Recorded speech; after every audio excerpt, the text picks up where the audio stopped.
terima kasih ya Aba ya Bapa untuk kesempatan yang baik dan indah ini. Engkau yang sudah memberikan kesehatan dan waktu kepada kami untuk kami berada di dalam hadirat Tuhan. Mari kita berdoa bersama-sama. Ulangi seperti apa yang saya ucapkan. Bapa kami yang ada di dalam surga, dikuduskanlah namamu, datanglah kerajaanmu, jadilah kehendakmu di bumi ini seperti di dalam surga.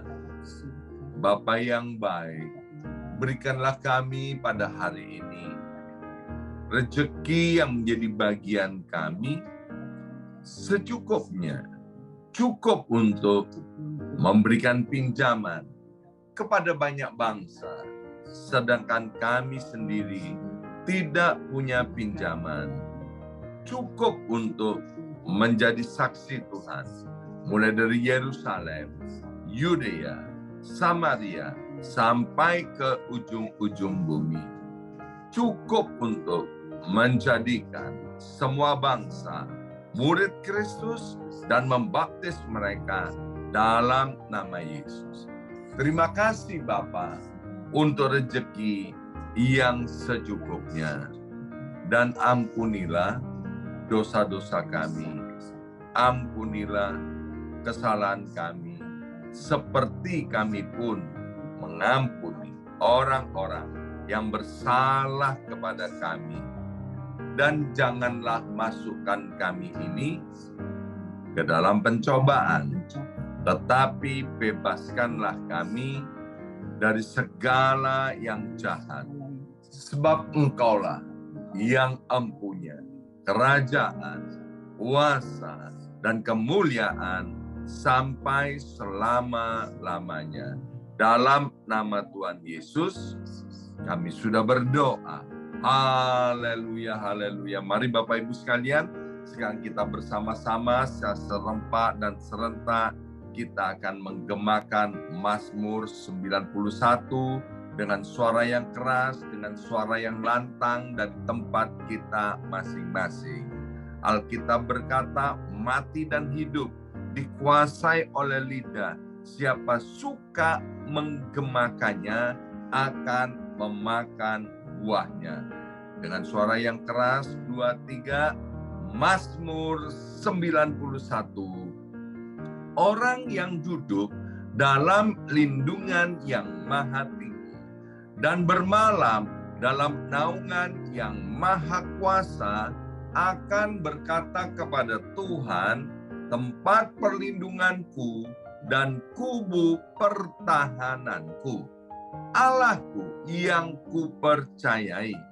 Sungguh Tuhanlah yang akan melepaskan aku dari jerat penangkap burung dan dari penyakit sampar yang busuk.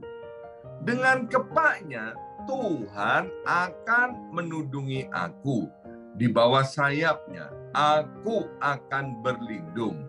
Kesetiaan Tuhan ialah perisai dan pagar tembok. Amin, amin, amin. Terjadi di dalam nama Tuhan Yesus. Aku tak usah takut terhadap kedahsyatan malam, terhadap panah yang terbang di waktu siang, terhadap penyakit sampar yang berjalan di dalam gelap, terhadap penyakit menular yang mengamuk di waktu petang. Walau 1.000 orang rebah di sisiku dan 10.000 di sebelah kananku, tetapi itu tidak akan menimpa aku. Aku hanya menontonnya dengan mataku sendiri dan melihat pembalasan terhadap orang-orang fasik. Sebab Tuhan ialah tempat perlindunganku yang maha tinggi, telah kubuat tempat perteduhanku. Amin, amin, amin. Terjadi di dalam nama Tuhan Yesus. Malapetaka tidak akan menimpa aku, dan tulah tidak akan mendekat kepada kemahku. Sebab malaikat-malaikat Tuhan akan diperintahkan oleh Tuhan kepadaku untuk menjaga aku di segala jalanku. Para malaikat Tuhan akan menatang aku di atas tangannya, supaya kakiku jangan terantuk kepada batu. Singa dan ular tedung akan aku langkai. Aku akan menginjak anak singa dan ular naga. Amin, amin, amin. Terjadi di dalam nama Tuhan Yesus. Sungguh hatiku melekat kepada Tuhan, maka Tuhan akan meluputkan aku, Tuhan akan membentengi aku, sebab aku mengenal nama Tuhan. Bila aku berseru kepada Tuhan, Tuhan akan menjawab. Tuhan akan menyertai aku dalam kesesakan. Tuhan akan meluputkan aku dan memuliakan aku. Dengan panjang umur akan Tuhan kenyangkan aku, dan akan Tuhan perlihatkan kepadaku keselamatan daripadanya. Amin, amin, amin. Terjadi di dalam nama Tuhan Yesus. Terima kasih Bapak untuk kesempatan yang indah ini. Kembali kami akan mendengarkan sebagian daripada kebenaran firman-Mu. Berkati hamba firman-Mu, Saudari Nike Anderson. Pengurapan turun atas hamba-Mu, pengurapan pewahyuan turun atas setiap kami. Buat mata hati dan mata rohani kami menjadi terang, sehingga firman Tuhan yang ditaburkan tidak ada satupun yang kembali dengan sia-sia. Dalam nama Yesus, yang siap mendengarkan firman Tuhan, angkat jempolnya ke depan dan katakan amin 3 kali. Amin, amin, amin. Salam revival, salam kebangkitan. Iya, semangat pagi. Semangat pagi. Iya, shalom semuanya. Shalom. Iya, senang sekali Bapak Ibu sekalian, hari ini Jumat 16 Juni 2023 kita boleh bersama-sama kembali ya, dan hari ini kembali kita akan dilayani oleh hambanya yaitu Nike Anderson. Shalom Nike, apa kabarnya? Shalom. Shalom, Tuhan memberkati kita semua. Iya, amin. Ya, silakan Nike. Oke, shalom Bapak Ibu yang terkasih dalam Tuhan, baik yang di Amerika maupun yang di Indonesia, maupun yang di mana saja yang berada posisinya ya. Hari ini kita sungguh-sungguh sangat bersyukur. Kita mau katakan Tuhan Yesus itu sungguh sangat baik. Amin. Apakah kita hari ini memiliki persoalan? Pertanyaannya. Saya berharap tidak ada ya jawabannya, karena kita nggak ada yang mau terima persoalan. Saya percaya selama kita hidup di dunia ini, kita tuh tidak akan lepas yang namanya persoalan. Hanya orang mati yang nggak punya persoalan. Amin. Apapun persoalan yang kita alami, kita harus tetap mengucap syukur. Yang artinya apa? Kita tuh masih hidup. Jadi kita tuh enggak perlu khawatir, enggak perlu takut akan persoalan kita. Karena apa? Kita punya Tuhan yang besar. Kita punya Tuhan yang dahsyat, yang jauh melebihi persoalan kita. Setiap kita punya persoalan, baik itu kecil ataupun besar, kita ingat salib Tuhan. Persoalan kita tidak ada apa-apanya.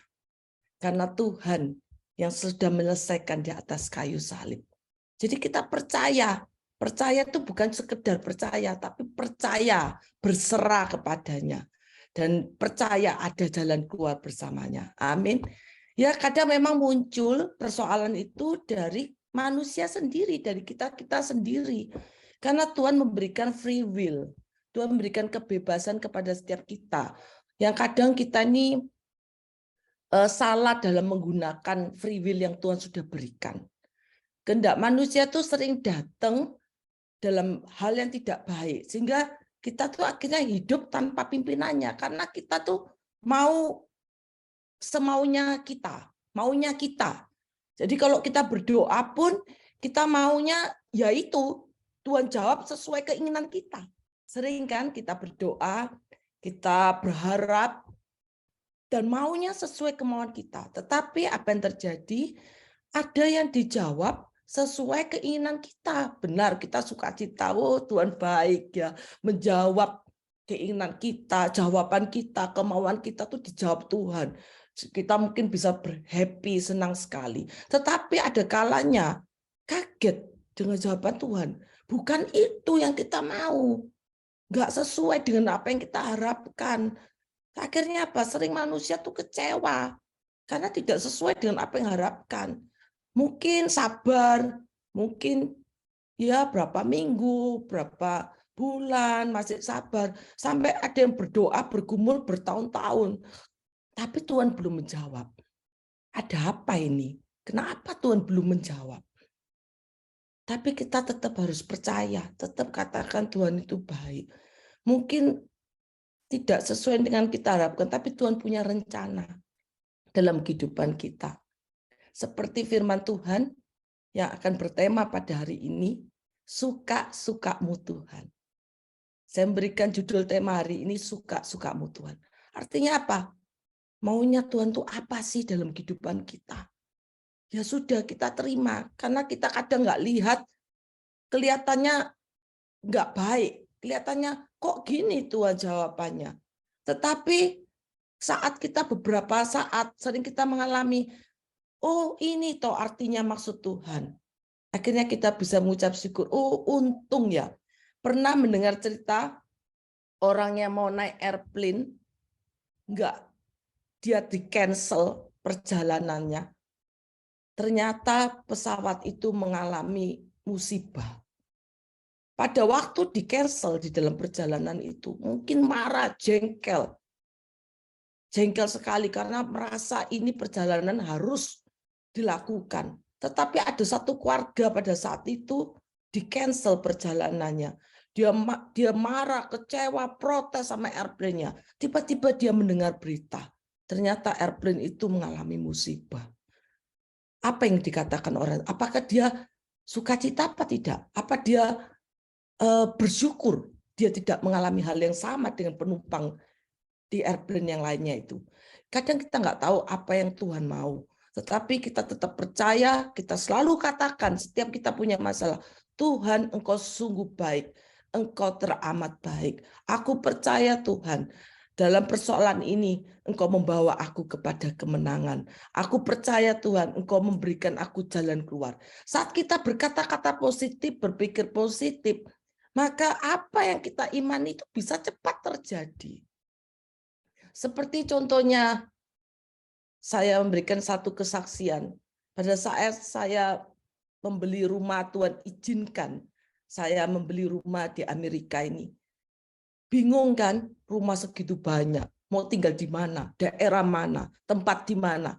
Banyak yang kita pikirkan. Membeli rumah bukan sekedar membeli baju, kalau nggak suka refund, tidak semudah begitu. Akhirnya apa? Kita sepakat, mesbah keluarga, doa, tanya Tuhan, kehendak Tuhan maunya seperti apa ini Tuhan. Kita bisa minta loh sama Tuhan, kita minta tanda, sign. Selalu kita minta tanda sama Tuhan. Tandanya apa Tuhan? Kita minta tanda. Apakah ada damai sejahtera? Apakah ada sukacita? Saat tanda-tanda itu diberikan, mungkin tanda pertama kok pas. Mintalah tanda kedua untuk konfirmasi.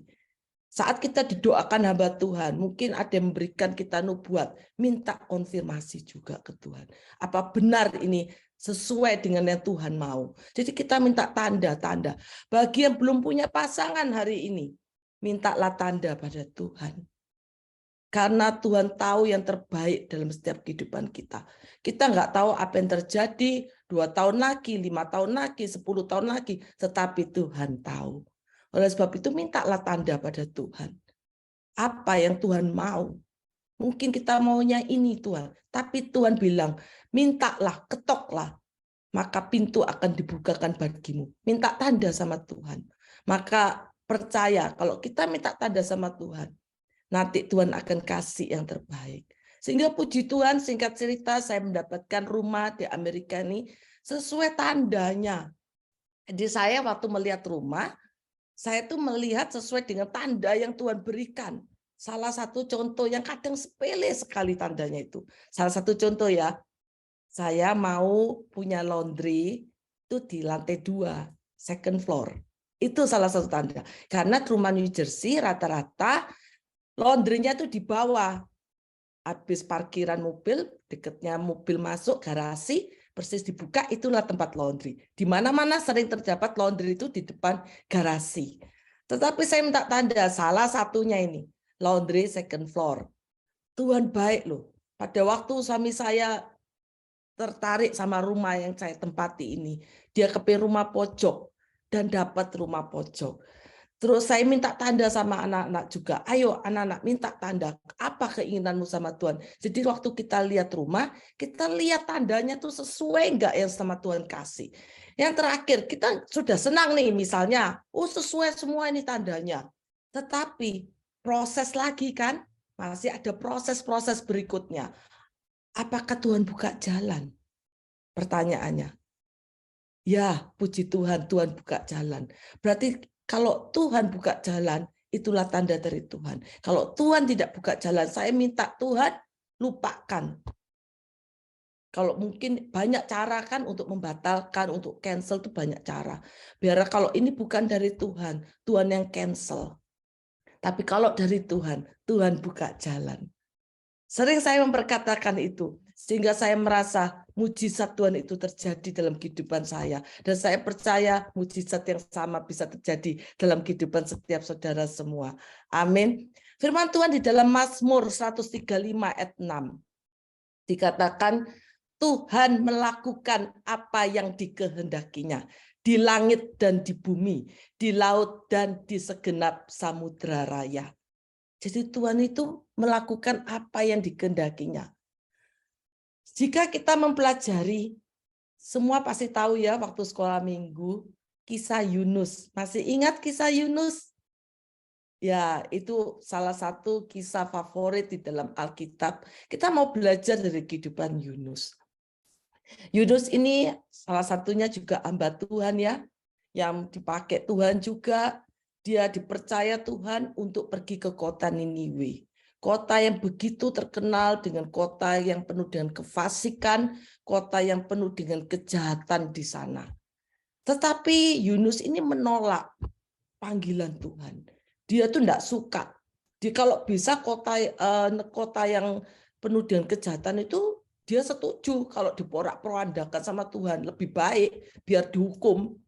Biar hancur sekalian ya biar hancur. Karena dia melihat kota Niniwe itu sangat jahat sekali. Buat apa didoakan? Tetapi akhirnya yang terjadi apa? Dia melarikan diri dari panggilan Tuhan. Sehingga Yunus tidak pergi ke kota Niniwe. Dia pergi ke Tarsis. Naik kapal. Di naik kapal akhirnya Tuhan menunjukkan angin ribut yang sangat besar. Sehingga kapal itu hampir terjungkir balikan istilahnya ya. Sampai akhirnya nakoda di kapal itu harus membangunkan Yunus dan akhirnya membuang undi dan mencari tahu kenapa ini sampai terjadi begini. Sehingga akhirnya undian itu jatuh ke Yunus dan ditanyalah Yunus. Akhirnya Yunus bercerita dia seorang Ibrani, dia diutus Tuhan dan sebagainya. Dan singkat cerita, Yunus berkata untuk meredakan dari angin ribut ini dia harus dilempar ke laut. Kita lihat dari responnya Yunus, siapa yang nggak takut dibuang di laut? Takut ya, takut sekali. Tapi dia tahu, dia nggak egois.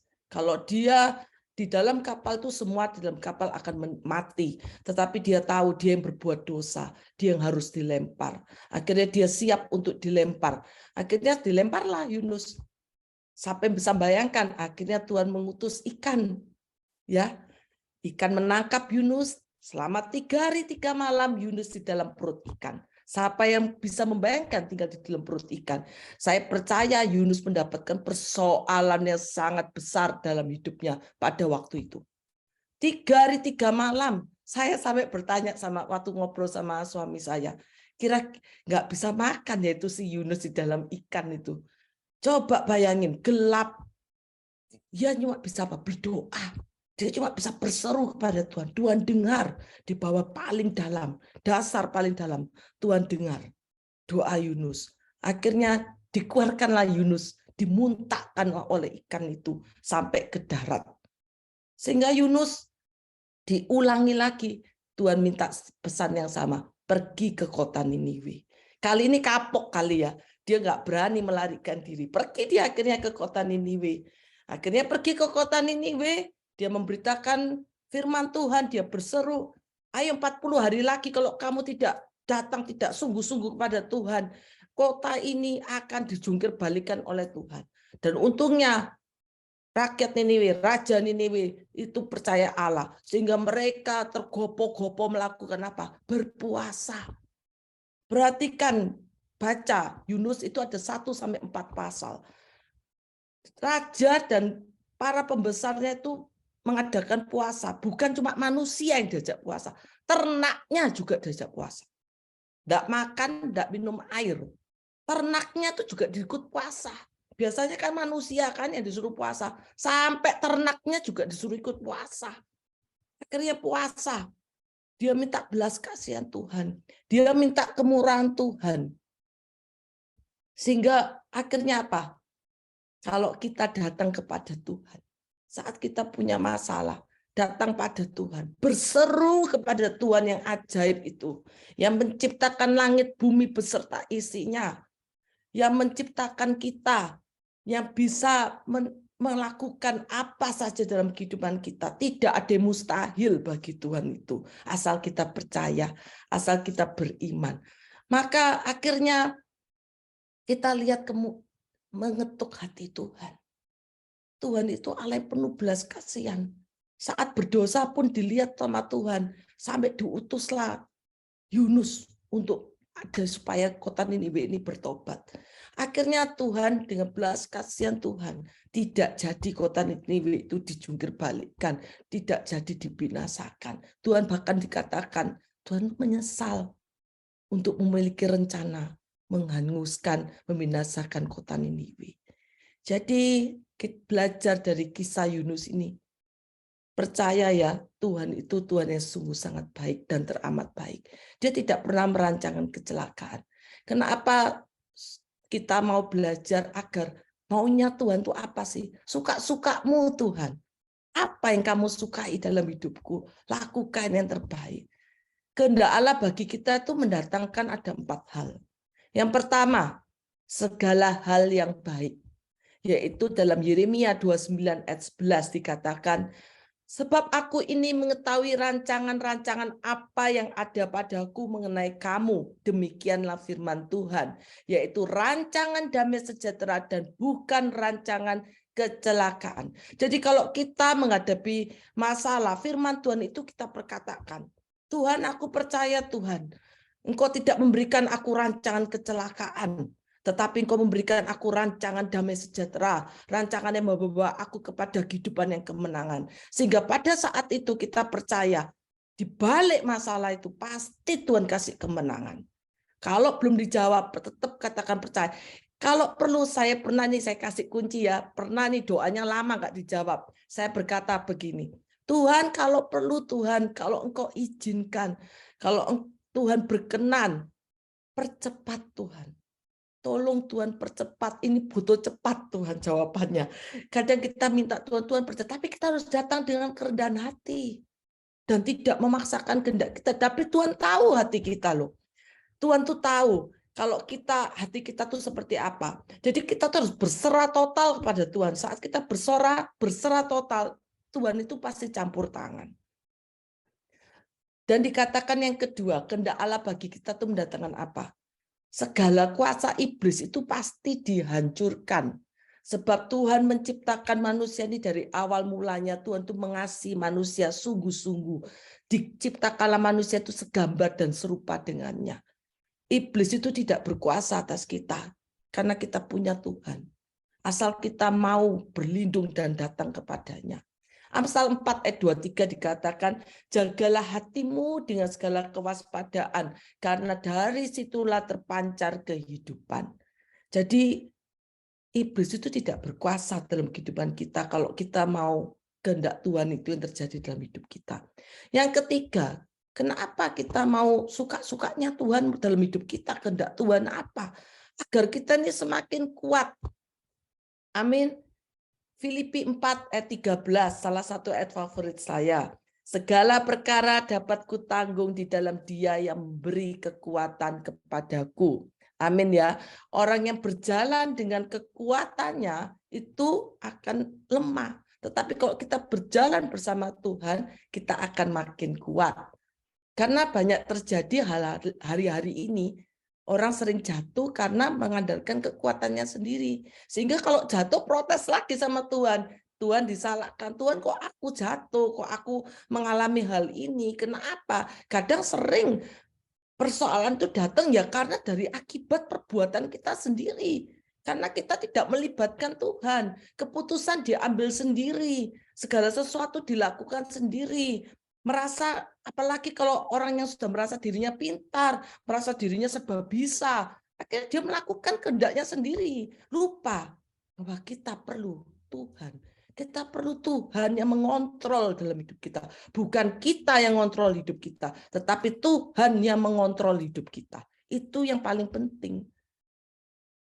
Dan yang keempat, agar kita menjadi sempurna. Tuhan mau agar kita menjadi sempurna. Seperti Bapa juga sempurna. Dalam Matius 5 ayat 48 dikatakan, karena itu haruslah kamu sempurna. Oh enggak bisa Tuhan, aku ini manusia kok disuruh sempurna. Sering kita protes sama Tuhan. Tapi Tuhan berkata, sama seperti Bapakmu yang di surga adalah sempurna. Tuhan menghendaki kita sempurna. Memang enggak mudah, tetapi kita komitmen, kita berusaha. Kita berusaha. Hidup ini seperti pertandingan. Kita berusaha setia. Kita berusaha sampai akhir hidup kita. Kita mau kejar itu namanya keselamatan. Supaya apa? Supaya kita semua nama kita tercatat dalam kitab kehidupan. Itu yang penting. Hidup di dunia ini hidupnya cuma sementara. Apa yang mau kita banggakan?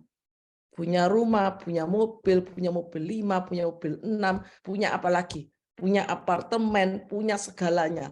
Mungkin kita bisa menikmati, amin, kita bisa menikmati. Tapi selalu kita ingat, semua titipan Tuhan. Jadi kita nggak akan bawa satupun dari yang kita punya. Jadi kalau kita ada sampai hari ini, kita boleh sehat, kita boleh kuat, kita boleh menikmati, itu semua karena anugerah Tuhan. Ucap syukur senantiasa, hidup ini karena anugerahnya. Tanpa Tuhan, apa yang kita kerjakan, apa yang kita lakukan adalah sia-sia. Kita mau surrender, kita mau berserah kepada Tuhan. Tuhan tahu yang terbaik dalam setiap hidup kita. Amin. Sekian firman Tuhan pada hari ini, kita akan berdoa bersama-sama. Bapa, terima kasih Tuhan untuk firman-Mu. Kalau Engkau mengingatkan kami Tuhan, untuk kami senantiasa hidup dalam takut akan Tuhan. Kami mau kehendak Tuhan yang terjadi dalam setiap kehidupan kami. Biarlah Engkau yang berperkara Tuhan dalam hidup kami. Satu hal kami mau katakan, Engkau sungguh baik, teramat baik. Engkau memberikan masa depan yang baik buat kami. Engkau tahu yang terbaik buat kami. Engkau tidak pernah memiliki rancangan kecelakaan Tuhan. Tetapi Engkau memberikan rancangan damai sejahtera. Rancangan yang penuh dengan harapan. Dan kami bersyukur Tuhan. Kami menyongsong hari depan kami. Dengan hari depan yang penuh dengan tertawa. Hari depan yang penuh dengan sukacita. Karena kami tidak sendiri Tuhan. Tetapi kami bersama Engkau. Kami mau melibatkan Engkau Tuhan. Dalam setiap pengambilan keputusan kami. Sehingga kami tidak salah langkah Tuhan. Karena kami mau Tuhan. Kami hidup dalam pimpinan-Mu. Kami hidup dalam pegangan tangan-Mu Tuhan. Jangan lepaskan kami Tuhan. Pegang tangan kami. Pimpin hidup kami setiap waktu Bapa. Terima kasih Bapa. Diberkatilah semua yang hadir di tempat ini. Diberkatilah semua yang mendengarkan firman Tuhan pada hari ini. Dalam nama Tuhan Yesus yang percaya katakan amin.